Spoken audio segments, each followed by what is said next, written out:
नाज़रीन, तलहार में गुर्दन की बीमारी में मुब्तला नौजवान सरंदी वारन के इलाज की अपील कई है।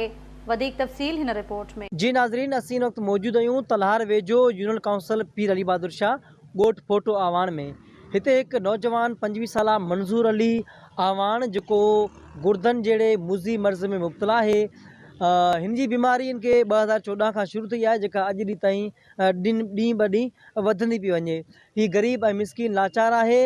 अचो तो इन सां ॻाल्हायूं ऐं हिन जे रिश्तेदारनि सां ॻाल्हायूं त हू छा था चवनि। मिसकिन माण्हू ना पैसा ना पाई ना कुछ बिराद हिन गुर्दे ख़त्म जे मदद पुजे जो पैसे वाला होवे। मस्कीना गरीब या मदद पुजे में गुर्दा ॾियो में गुर्दा लगाइन ऐं भूंगी रहंदा आहिनि। हिकिड़ा मेरा भेरा ॿिया मां आहियां। हिकिड़ा त परेशान असां का शइ कोन्हे। हिकिड़ी भूंगी रहंदे ॿिया केरु धाणी थाई कोन्हे। महिरबानी कर कुर्ब या अपील करंदा आहियां। मां गरीब आहियां। तक़रीबन 2014 खां वठी हिनखे गुर्दन जो मसलो आहे। जो ही गरीब कराची वेंदो आहे, हैदराबाद वेंदो आहे, डायलिसिस कराईंदो आहे। जो हिन जा डॉक्टर चवनि था त गुर्दा ॿई मुकमल डिलीज थी आहे। इन जे लाइ असीं गवर्नमेंट सिंध गवर्नमेंट खे अर्ज़ु थो कयां त हिन गरीब जो इलाज कराया वञे। ऐं असांजा चूंडियल नुमाइंदा MP मीर अला बख्श टालपुर आहे, MNA आहे मीर गुलाम अली टालपुर आहे। उनखे अर्ज़ु था कयूं त हिन मिसकिन जो इलाज करायो वञे। बेवसा लाचार आहे, सफ़ा मिसकिन माण्हू आहे, हिन जो को ओई वाई न आहे। असां DIG फिदा हुसैन मस्तूई साहब के नेक इंसान आहे, उनखे असां अर्ज़ु था कयूं त हिन जो नोटिस वठी हिन गरीब जो गुर्दन जो इलाज करायो वञे। जो हिन झुपड़ी में रहे थो, जो हलण फिरण खां मज़दूर आहे, जो कंहिंजी ज़िंदगी बचाई वञे खुदारा। असां अर्ज़ु था कयूं। मंज़ूर अवान भी छोकिरो वीचारो गरीब माण्हू आहिनि। मज़ूरी कंदा आहिनि ऐं मुंहिंजे पाड़े में रहनि था, नज़दीक वेठा आहिनि।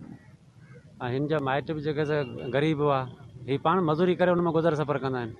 हाणे जेको गुज़र सफ़र जेको पैसा कमाइनि था, मज़ूरी कनि था, उहो हिन जे इलाज ते ख़र्च। पर हिन जे इलाज को मज़ूरी मां कोन्ह थींदो। डॉक्टर चवनि था हिन जा गुर्दा ख़तमु आहिनि, त उन में को वस वारा हिन सां मदद कनि। सिंध हुकूमत मदद करे। जेको बि दौलतमंद आहे उनखे अपील था करियूं त वीचारा हिन जा गुर्दा ख़त्म आहिनि, हिन जा माइट परेशान आहिनि, हिन जे घर में तमामु बेचैनी आहे।